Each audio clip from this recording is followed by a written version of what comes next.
Atención, amigos aficionados a la lucha libre. Este evento de lucha libre es a beneficio de nuestro amigo Mini Rey Gato. Este próximo domingo 15 de agosto, en punto de las 3 de la tarde. ¿En donde más? En el auditorio de la CTM de Iztapaluca, ubicado en Carretera Federal México-Puebla, kilómetro 28. Esto es en Santa Bárbara, Iztapaluca, Estado de México. Para mayor ubicación, estamos frente a la Renault.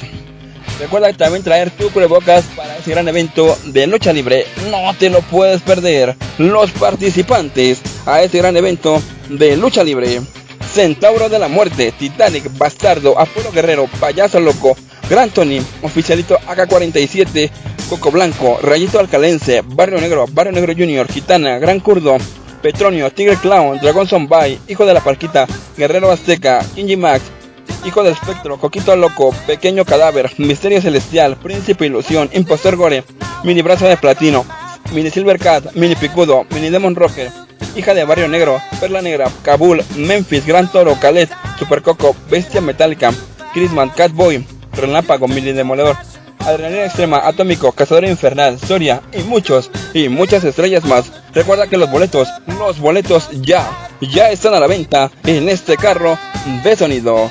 Solo 50 pesitos. Ven a disfrutar de ese gran evento a beneficio de nuestro amigo Mini Rey Gato, el domingo 15 de agosto, en punto de las 3 de la tarde. Con todo el poder gatuno, porque todos somos Mini Rey Gato.